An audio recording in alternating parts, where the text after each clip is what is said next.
do Senhor. Quando Josias se tornou rei de Judá, as relações políticas internacionais das forças vizinhas, Assíria, Babilônia e Egito, permitiram gradualmente um período de paz e expansão no reino meridional. Judá estava sofrendo os efeitos da idolatria e práticas perversas de seus reis anteriores, Acás, Manassés e Amon. Após as profecias de Isaías e Miqueias, ocorreu pelo menos meio século de silêncio profético durante os reinados de Manassés e Amon. Esse silêncio foi quebrado pela mensagem de Sofonias. Explicando a Bíblia comigo, Pastor Carlos.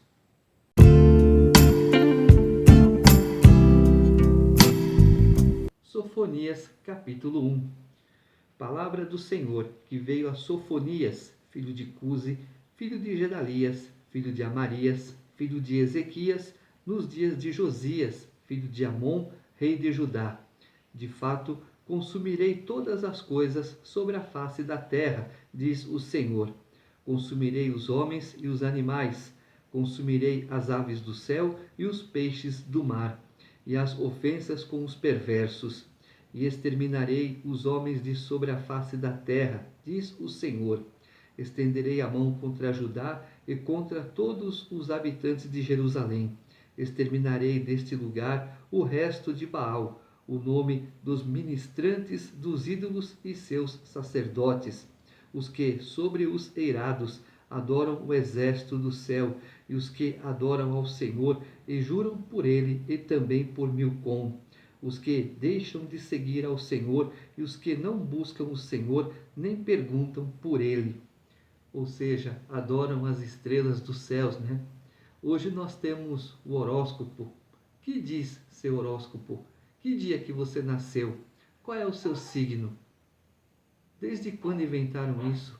Essas coisas malignas colocam sobre você, são coisas que você não tem que dar atenção. Não, eu rejeito isso. Um dia perguntaram para mim, que dia que você nasceu? Eu falei, no dia 20 de junho. Ah, então você é geminiano? Eu falei, não, eu nasci no dia 20 de junho. Ah, não, então você é de Gêmeos? Eu falei, não. Olha, isso são coisas que colocam na gente, eu não aceito essas coisas. Tá? Eu não aceito, eu nasci no dia 20, pronto e acabou, morreu o assunto. Não tem nada de signo. Vê se a Bíblia fala alguma coisa de signo. Pelo contrário, quantas vezes Deus está recriminando tais atitudes? Não é para adorar o exército dos céus, não é para adorar as estrelas, não é para adorar nada. Sim, serve como ponto de referência. Ah, mas e a estrela que guiou os magos? Ah, é uma exceção, mas ela guiou e acabou, morreu o assunto. Porque os magos eram feiticeiros, eram bruxos da época. Nós vamos ver lá na história de Jesus que eles andavam de 15 a 20. A Bíblia não relata essas coisas. A Bíblia relata que eles enviaram 3 presentes: ouro, incenso e mirra.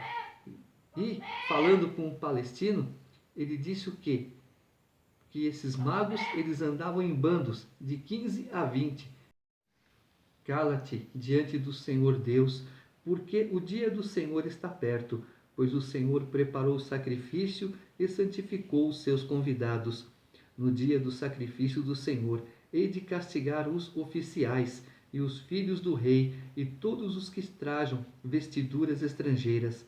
Castigarei também naquele dia todos aqueles que sobem o pedestal dos ídolos e enchem de violência e engano a casa dos seus senhores. Naquele dia, diz o Senhor, far-se-á ouvir um grito desde a porta do peixe, e um uivo desde a cidade baixa, e grande lamento desde os outeiros. Uivai, vós, moradores de Maquidés, porque todo o povo de Canaã está arruinado, todos os que pesam prata são destruídos. Naquele tempo, esquadrinharei a Jerusalém com lanternas e castigarei os homens que estão apegados à borra do vinho e dizem no seu coração: o Senhor não nos faz bem, nem faz mal.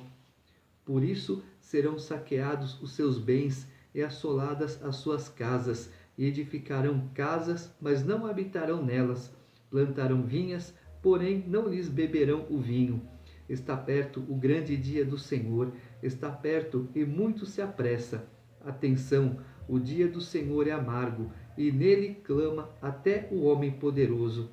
Aquele dia é dia de indignação, dia de angústia e dia de alvoroço e desolação, dia de escuridade e negrume, dia de nuvens e densas trevas, dia de trombeta e de rebate contra as cidades fortes e contra as torres altas. Trarei angústia sobre os homens, e eles andarão como cegos, porque pecaram contra o Senhor, e o sangue deles se derramará como pó, e a sua carne será tirada como esterco. Nem a sua prata, nem o seu ouro os poderão livrar no dia da indignação do Senhor, mas pelo fogo do seu zelo a terra será consumida, porque certamente fará destruição total e repentina de todos os moradores da terra. Borra de vinho, outro ritual satânico para saber o futuro, para saber que me interessa saber o passado. Meu passado é meu passado, passou, já foi. Eu vou saber o que do passado? Eu posso mudar? Não. Meu presente eu também sei.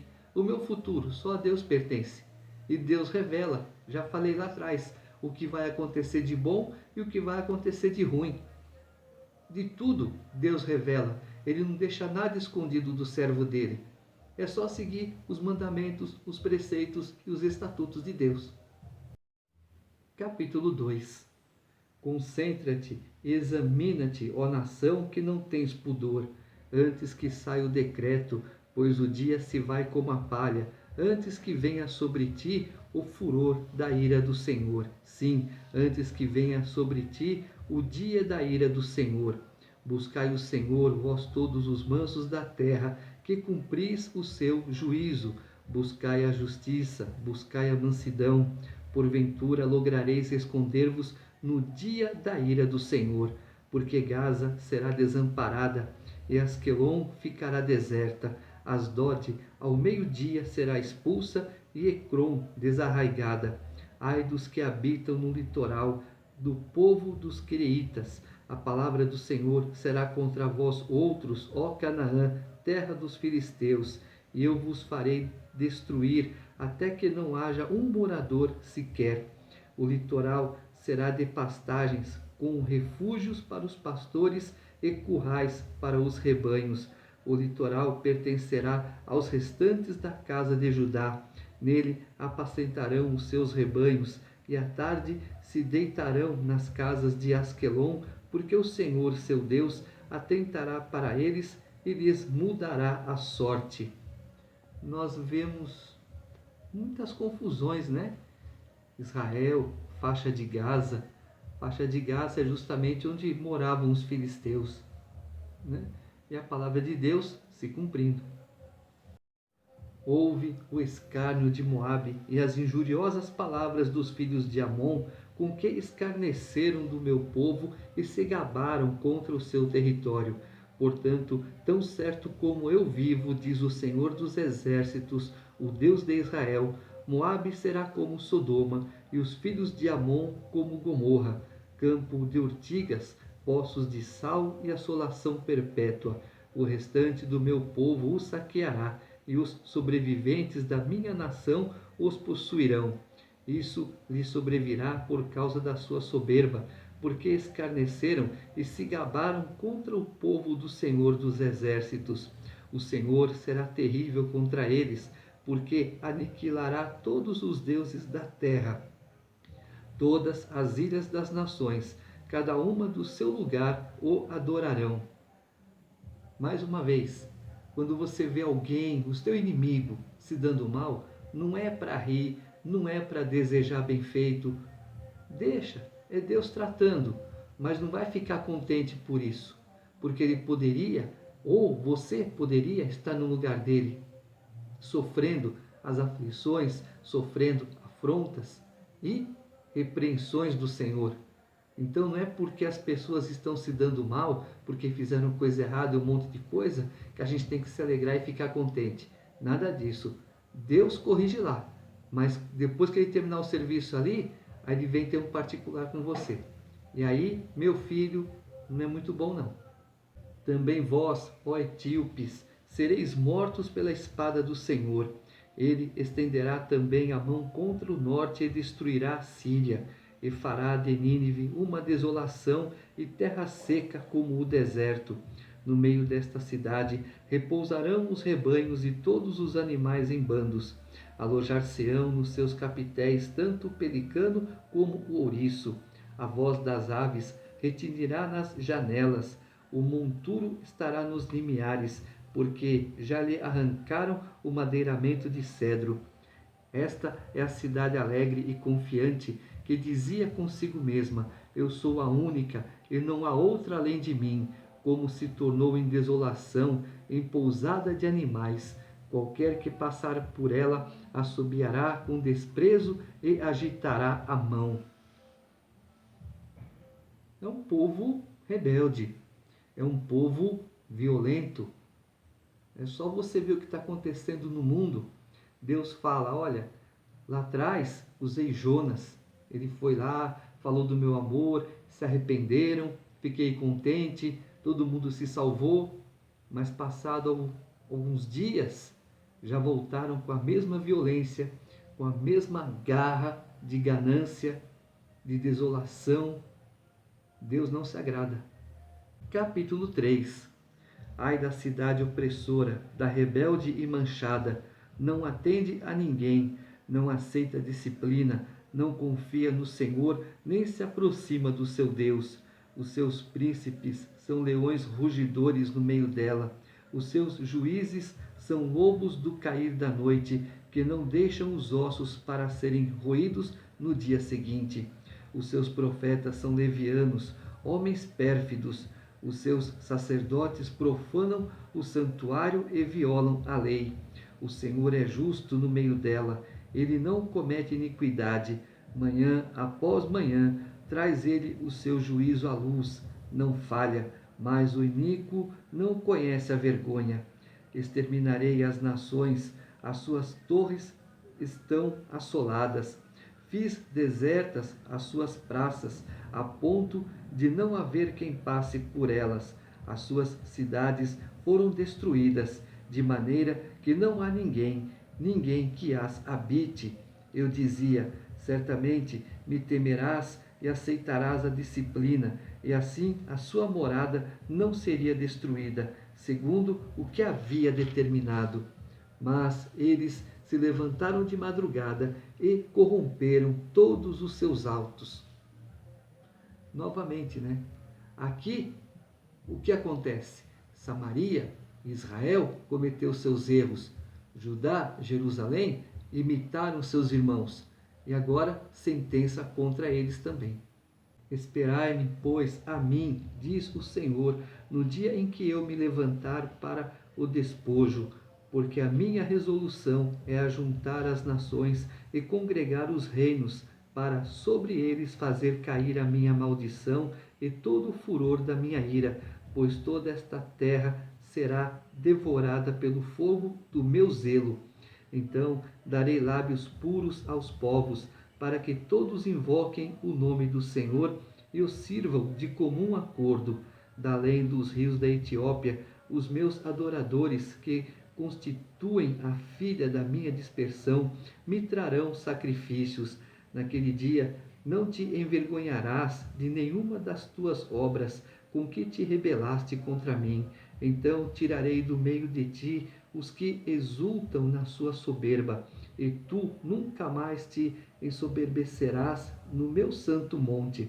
Mas deixarei no meio de ti um povo modesto e humilde, que confia em o nome do Senhor. Os restantes de Israel não cometerão iniquidade, nem proferirão mentira, e na sua boca não se achará língua enganosa, porque serão apacentados, deitar-se-ão e não haverá quem os espante. Canta, ó filha de Sião, rejubila, ó Israel, regozija-te e de todo o coração exulta, ó filha de Jerusalém. O Senhor afastou as sentenças que eram contra ti e lançou fora o teu inimigo, o rei de Israel. O Senhor está no meio de ti, tu já não verás mal algum. Naquele dia se dirá a Jerusalém: não temas, ó Sião, não se afrouxem os teus braços. O Senhor teu Deus está no meio de ti, poderoso para salvar-te.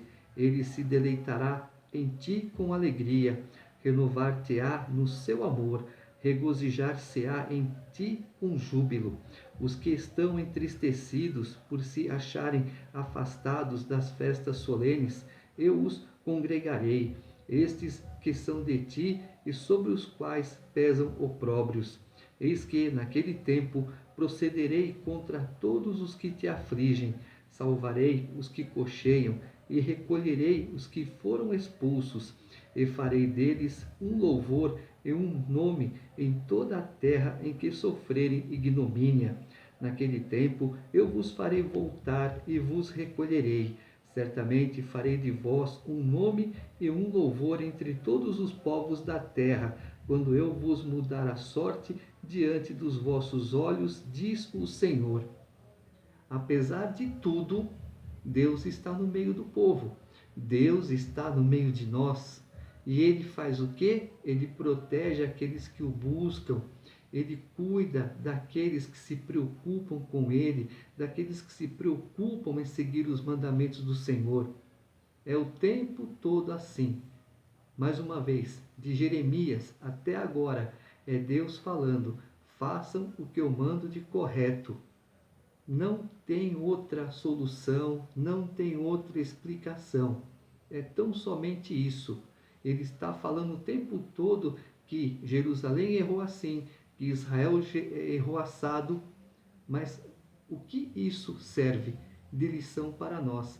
Para não fazermos as mesmas coisas.